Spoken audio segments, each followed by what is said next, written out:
ডিব্ৰুগড় সংসদীয় সমষ্টিৰ প্ৰচাৰ অভিযান তীব্ৰ কৰি তুলিছে বিৰোধী ঐক্যৰ প্ৰাৰ্থী লুৰিণজ্যোতি গগৈয়ে। আজি ডিব্ৰুগড়ৰ ৰাজীৱ ভৱনত উপস্থিত হৈ অসম জাতীয় পৰিষদৰ প্ৰাৰ্থীগৰাকী কংগ্ৰেছৰ নেতা কৰ্মীৰ বৈঠকত মিলিত হয় লুৰিণজ্যোতি গগৈ। আগন্তুক নিৰ্বাচনত জয়লাভৰ বাবে ৰণকৌশল সন্দৰ্ভতো আলোচনা এই বৈঠকত। নিৰ্বাচনী প্ৰচাৰৰ ক্ষেত্ৰতো ল'বলগীয়া তৎপৰতা সন্দৰ্ভত কংগ্ৰেছ এজেপিৰ কৰ্মীয়ে আলোচনা লুৰিণজ্যোতি গগৈৰ।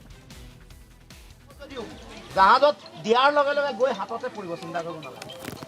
আৰু এনেও জাহাজ চলাবলৈতো হাত লাগিব।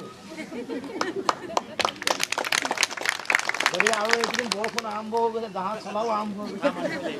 জাহাজ চলাৰ লগে লগে এইটো কথা মনত ৰাখিব, পানীত আৰু পদুম কেতিয়াও থাকিব নোৱাৰে। জাহাজ চলাৰ লগে লগেই পদুম মৰি যাব।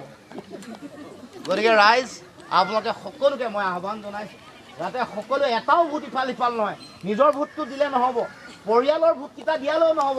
আপোনালোকৰ যিমান বংশ আছে, মিতিৰ কুটুম যিমান আছে, গোটেই ডিব্ৰুগড় লোকসভাত যিমান মানুহ আপোনালোকৰ চাহ চিনাকি আছে, বন্ধু বান্ধৱ চাহ চিনাকি, সকলোলৈকে যোগাযোগ কৰক।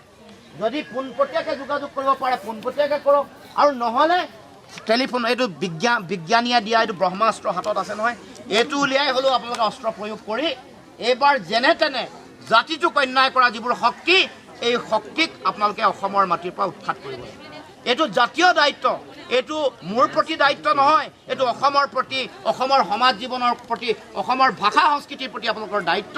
এই দায়িত্ব পালন কৰিবৰ কাৰণে 19 এপ্ৰিল তাৰিখে আপোনালোকে দলে বলে ওলাই আহক, আৰু 100% ভোট হ'ব লাগিব, 99% ভোট হ'ব লাগিব, যাতে কোনো বয়সস্থ মানুহ, আমাৰ জ্যেষ্ঠ ককা আইতা, সেই সকলো যাতে কোনো কাৰণতে সোমাই নাথাকে। 80 বছৰ বয়সৰ বেছি বয়সৰ মানুহ ঘৰতে ল'বলৈ আহিব, কিন্তু 70ৰ পৰা 80 যিসকল বয়স, তেওঁলোকো যাতে আহে, তেওঁলোকো যাতে অৱহেলা নকৰে, কাৰণ ভোটৰ হাৰ যিমান বাঢ়িব সিমান আমাৰ জিকাৰ